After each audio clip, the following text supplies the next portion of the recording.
also have phishing. We have deniers of service, we have phishing.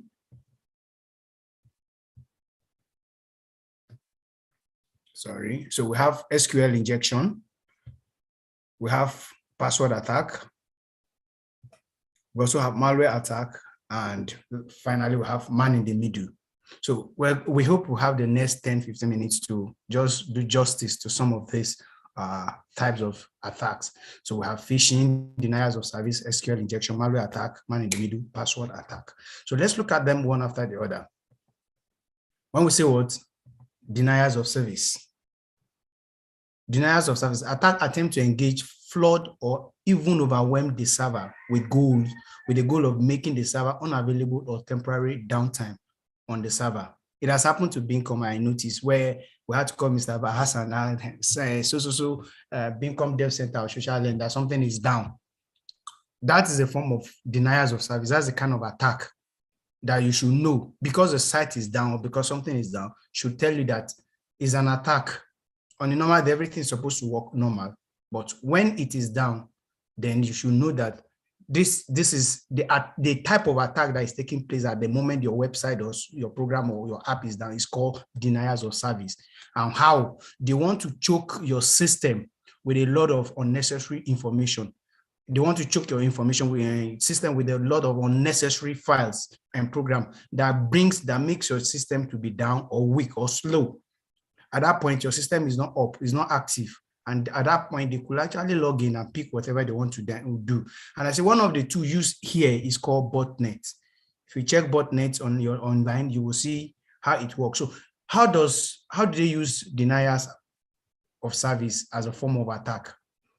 Distributed. This is a man there. This is the hacker. He has his own control server. Then he has what we call botnet. That's the botnet. Then he has your server.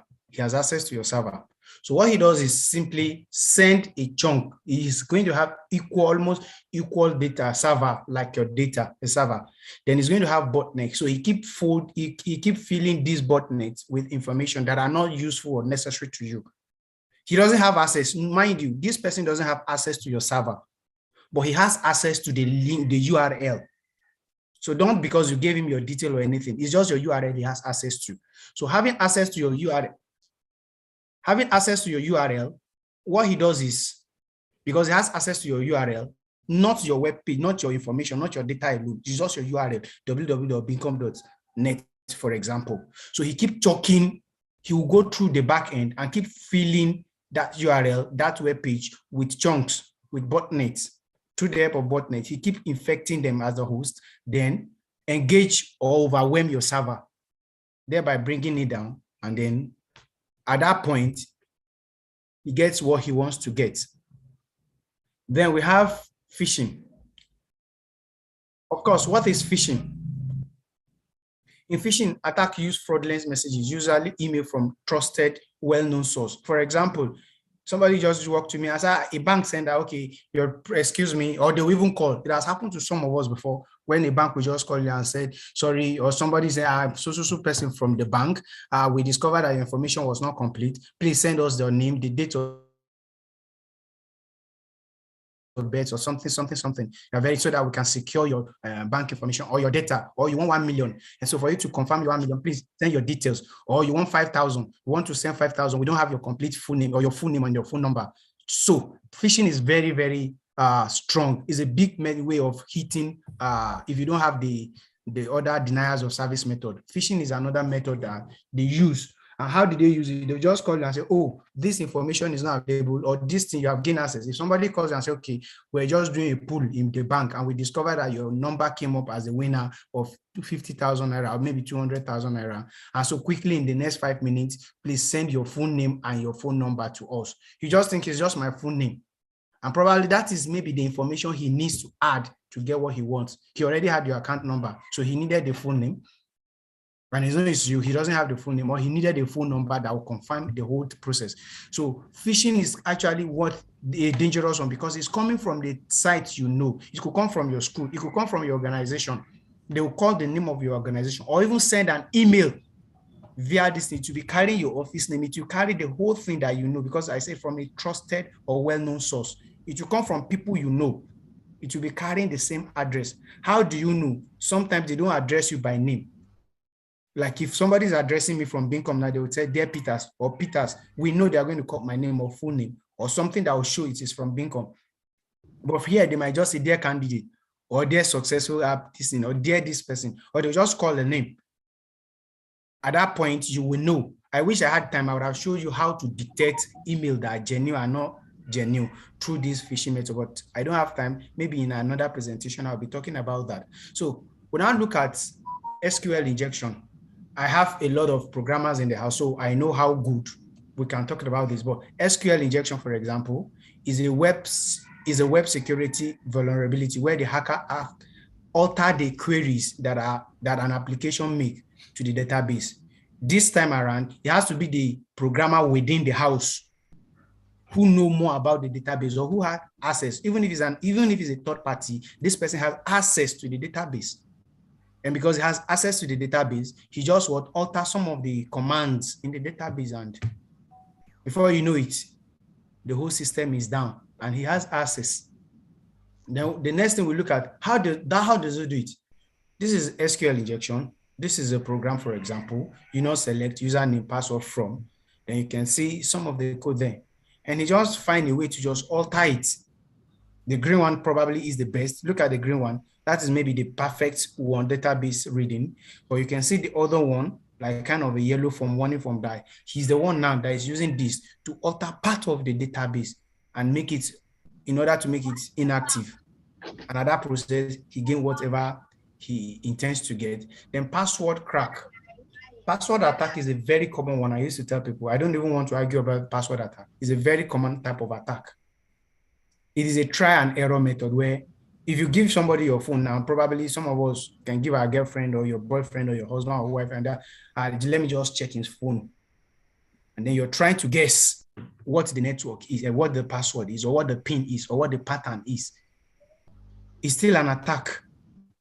And so we said it's a very common form of personal or corporate attack. It is a try and error form of attack to gain access. They keep trying to see. And so we're going to be looking at it here. These are the 4 types of attacks. Password attacks are very common. So we have brute force. Brute force is a process where you just want to break in those try and error. You're trying everything. Okay, I saw him pressing 22 and I saw him pressing 1. I saw him pressing 11 or I saw him pressing J. So you just want to imagine something. So it's a force in order to forcefully break in. That's brute force. So we have dictionary attack. Dictionary attack is a process where there are a list of possible combinations that you know the person as an organization that the organization use. So you are trying to, out of the dictionary, out of the possible combinations the organization has, you're trying to break in and see which of them can be active. Sorry, can anyone hear me? I'm just talking to myself.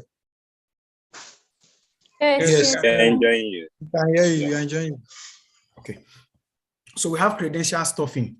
Credential stuffing is a situation whereby, okay, the attacker has access to, they just, oh, let me see this thing. You think they just want to scale through. They have a software, they have a scanner, something that they'll just use, okay. They just place it on your credentials just to stuff over, just to say, what is it? You're just going through my phone, or he's trying to get an access. Then we have what? Keep using key loggers. Some of us have not learned the idea of changing our pattern of logging in, or because of the made distance. So we want to use those methods. One thing is either you're using the brute force method or you're using the credential stuffing.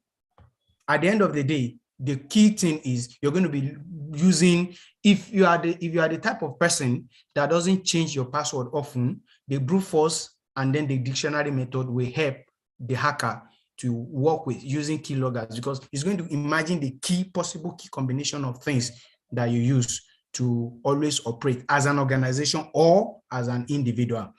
Then we also looked at malware attack. I have said this several times in my presentation, where is malicious software to your system or network. Hacker uses it to extract data from for their personal gain. Some of us, we don't care. I kept saying this thing. If you use an antivirus of 2015 right now on your system, I can send something of 2018 file of 2018 that that antivirus will not be able to take care of.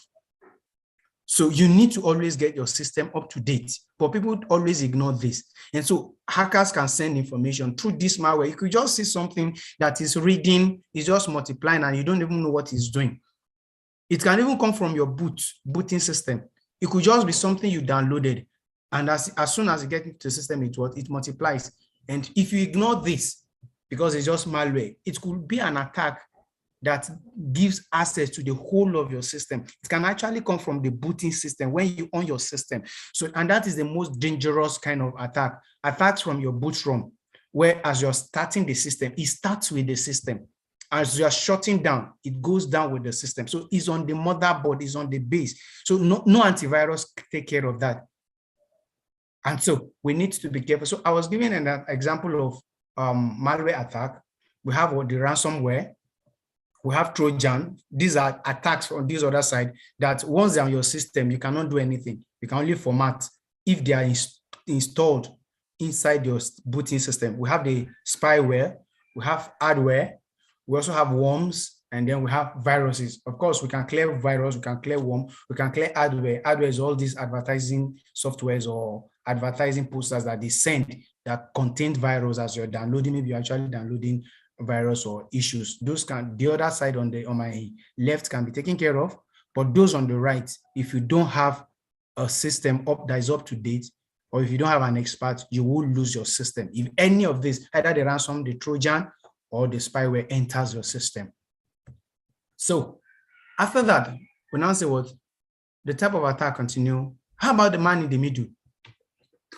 The problem, the position of a man in the middle is a hacker that interrupts. For example, Mr. Hassan and I, for example, we are all in Binkom working. Then Mr. Hassan calls me, Peters, I'm sending you something via email or something. And I say, okay, I'm waiting for you. And the man in the middle is somewhere.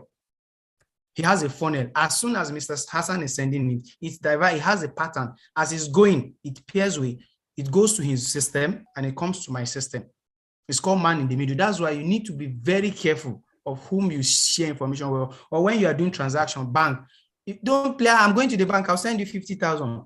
I'm going out, I'll get something across to you. There is a way you can pass your message that the person wouldn't know, because the man in the middle that knows you, that has access to your email, knows that somebody is going to send something through your email. He hacks it. Let's look at someone in the case of Hush Puppy, for example, that US was sending money to China to get incubator. And it was through the email. The money they sent, it was via the papers and everything was through email. And then he just hacked it. He was the man in the middle. That was what Hush Puppy normally does. Is the type of attack that comes from the middle. So you still receive the same information, but someone else has a copy of that information and can gain access to it. So you need to be very careful. See, yes, the more the information technology grows, the more it helps a lot of things, but the more, again, it comes with some dangers, and the more it gives us opportunity to need to be very, very careful. Okay, what are the motives behind it? Because of time. One, I say demanding ransom. Somebody just want to hack your system so that nobody is not working. Then you have to call him if he's an engineer that knows you. And then, okay, Oga, my system is down. Come and help me out so that you pay. Downgrading, damaging reputation of a target. For example, if you have a business that is standing very well, for example, I use Coca-Cola, for example, the time Cristiano Ronaldo removed the bottle of Coca-Cola from him while he was giving a press conference. And then Coca-Cola reported that they lost within that day, the next day, after 24 hours, Coca-Cola lost over 4 billion. That is the problem. He took water instead, and a lot of people started taking water.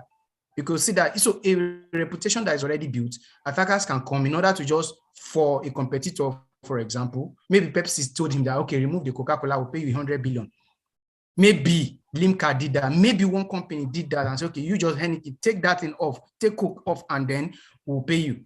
And that is it, damaging reputations. So have information theft and manipulation of data. So many people want to steal data. That is the motive behind it. They want to have access to you so that you'll be at their mercy because they're engineers, creating chaos by disrupting critical infrastructure. Of course, if the infrastructure that is set in place, if it doesn't benefit some people want money, and they have access to the infrastructure, they just want to disrupt it so that you call them back and say, okay, this thing is not working. Please come and help us. And then you know at the end of the day, you want to give them money. They will have to give them money. Achieving state military objective. People might not believe this, but a state can send a malware to a system, a country, for example, in order to know about their security, how powerful their technology is, so that during war they can gain access. Countries can do that. As we talk about propagating religion beliefs, we might not believe it. As long as we are, as far as I'm concerned, a lot of people want to believe what they see. So we want to post something, we want to talk about a religion that is not true, about what we don't know, in order to just downgrade them and propagate our own. So these are reasons behind a lot of disrupting business attacks or attacking people. Then we say disrupting business communities. If your business is taking over in a company, for example, when Trump was calling coronavirus China's virus, he was actually saying, don't travel to that country, for example. So a lot of people at that period don't want to go to China. If I believe in 2020, during the heat of Corona, you wouldn't want to travel to China because of coronavirus. So these are one of the things. These are ways, many of the ways that the hackers want to attack your system. These are motives. Above all, is just to make money. We have less than 1 minute more. Thank you so much. How do you secure your system? I'm almost there. We have two-way authentication. I keep saying it. You just have to find a way to authenticate. If you don't understand because of time, please browse two-way authentication. We have secure password. Always use a very strong and secure password. If you think you will forget it, please get somewhere in your wall, in your house, in your room, write it down where it is only you, so that people might not know what that password is meant for. Secure, a very strong and secure antivirus. Always have an up-to-date antivirus in your system. Then we say no to phishing. Don't just jump at every mail that comes. Don't just jump at every mail because it's coming from a place you know. Don't just jump. Look very critical before you ask questions. Not because I want to surprise them, I want to hammer an opportunity to make 1 million. Don't think of that. An opportunity to make 1 million could actually be an opportunity to extract 1 million from you. What enable fireworks, I kept saying it in my presentations. You just have to have, as an organization, a fireworks that checkmate, that filter all the kind of information that come into an organization. And then what? Regular updates. We need to update our system. Don't just use it. I was a victim of that. I don't shut down my system. And it took like 3 weeks. I didn't shut down my system. The day the system went up by itself, it took me more than 6 hours to come up. It was updating. Even I was online because I didn't want to stop a work. It took more than 6 hours and I regretted it. Since then, I have to just update after 24 hours. And in conclusion, to successfully secure your system from attack, it is necessary to take some measures, such as avoid clicking every link that comes to your email, except from a known source, and it is verified. Remember, the information that comes are always also from the known source, but let it be verified. Do not open mails that are from unknown source regularly. If you don't know the source of those emails, don't often open them. Just ignore some. You will discover that automatically some of them will be deleted, some of them will move to spam, or some of them will even go out of your system. If you don't know the source, don't always, I'm not saying you should not open, but don't make it a regular thing. Any mail that just comes, you just want to jump into it and open it. Create your own character, a channel of communication as an organization. For example, the Slack is good. There are programmers you can just work, say, create a social media page or send something that we can use to communicate, to avoid a third-party organization monitoring what we are doing. Avoid sharing confidential data with third parties. Organize seminars and educate your staff about the importance of data protection. These are just but few, and because of time, that I have to say thank you so much. There's no time to take questions. You can also drop your questions if you have anything to talk about, or maybe when we have time again together, we could just ask some of these questions. You can also write down your questions and drop it through the infrastructure channel or through my personal message, Slack, on Slack, Peter Kings. I will always reply. Thank you very much for listening and thank you for coming. God bless you.